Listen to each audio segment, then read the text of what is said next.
ये कहानी है चाणक्य की।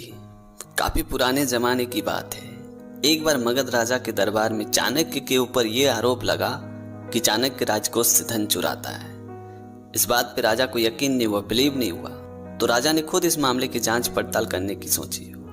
तो राजा भेष बदल के रात के वक्त कुछ लोगों के साथ चाणक्य के घर में गया और चाणक्य को बुलाया। थोड़ी देर बाद चाणक्य आया तो चाणक्य ने उन लोगों से पूछा कि आप लोग कौन हो। ये बात सुनते सभी लोगों ने कहा कि हम लोग राज्य से ही आए हुए हैं, कुछ विषय को लेकर आपसे चर्चा करना है। ये बात सुनते ही चाणक्य ने सभी को अपने घर के अंदर बुलाया और बैठाया। उसके बाद चाणक्य ने उन लोगों से पूछा कि आप लोग राजकीय विषय में चर्चा करने वाले हो कि निजी विषय पे। ये बात सुनते राजा और सभी लोगों ने कहा कि हम लोग निजी विषय पे ही चर्चा करने वाले हैं। उसके बाद चाणक्य ने जलते हुए दीपक को बुझा दिया और उसके जगह दूसरे दीपक जला दिया। फिर उन लोगों से कहा कि बोलिए आखिर विषय क्या है।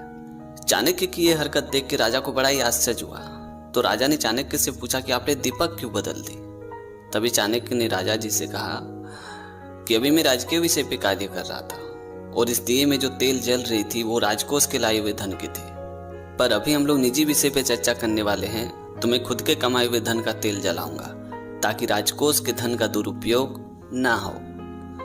ये बात सुनते राजा और सभी लोगों ने हाथ जोड़ते हुए चाणक्य की प्रशंसा की और कहा कि जहां चाणक्य जैसा ईमानदार राजसेवक हो वहां कभी भ्रष्टाचार का परिंदा पर मार ही नहीं सकता। तो दोस्तों, छोटी सी कहानी में यह सिखाती है कि किसी और के कहने पे किसी पे शक ना करें। क्या पता लोग जिसे कोयला समझते हैं शायद वो हीरा निकले। इसलिए कोई भी डिसीजन लेने से पहले सोचे समझे, उसके बाद ही कोई निष्कर्ष पे पहुंचे। ये कहानी है सुकरात की। एक दिन सुकरात समंदर के किनारे टहल रहे थे, तभी उनकी नजर रोते हुए एक छोटे से बच्चे पे पड़ी। फिर सुकरात उस बच्चे के पास गया और उसके माथे पे प्यार से हाथ फेरते हुए पूछा कि क्या बात है, तुम क्यों रो रहे हो। तभी उस बच्चे ने सुकरात से कहा कि मेरे हाथ में ये जो प्याला है ना, इस प्याले में मैं सारे समंदर को भरना चाहता हूँ, बस समंदर है कि मेरे प्याले में समाता ही नहीं है। बच्चे की ये बात सुन के सुकरात वहीं बैठ गया और सुकरात भी जोर जोर से रोने लगे। तभी इस छोटे से बच्चे ने सुकरात से पूछा कि आप भी मेरी तरह रो रहे हो, पर आपका प्याला कहाँ है।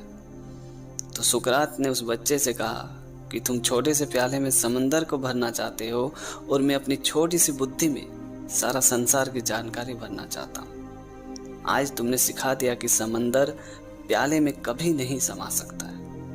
मैं बेकार में इतना टेंशन ले रहा था। सुकरात की ये बात सुनते उस छोटे से बच्चे ने उस प्याले को दूर समंदर में फेंक दिया और बोला कि सागर, तुम मेरे प्याले में नहीं समा सकते हो तो क्या हुआ, मेरा प्याला तो तुझ में समा ही सकता है ना। इतना सुनते सुकरात उस बच्चे के पैरों में गिर पड़े और बोले कि आज तुमने जीवन का सबसे कीमती सूत्र मुझे सिखा दिया है। हे परमात्मा, आप तो मुझ में सारा का सारा नहीं समा सकते हो, पर मैं तो सारा का सारा आप में लीन हो सकता ही हूँ। आज सुकरात का सारा अभिमान घमंड चूर हो चुका था। जिस सुकरात से मिलने के लिए बड़े बड़े सम्राट समय लेते थे, वो सुकरात एक छोटे से बच्चे के पैरों में पड़ा हुआ था।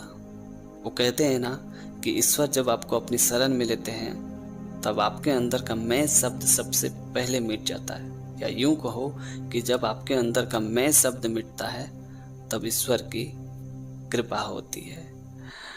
तो दोस्तों, छोटी सी कहानी में ये सिखाती है कि अगर आप किसी चीज को पाना चाहते हो तो सबसे पहले आपके अंदर के घमंड को खोना पड़ेगा।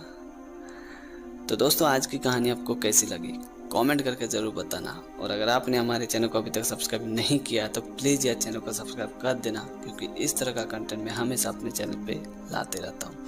तो आज के लिए इतना ही। मिलते अगली वीडियो में एक नई टॉपिक के साथ, एक नई कहानी के साथ। तब तक के लिए जय हिंद, वंदे मातरम।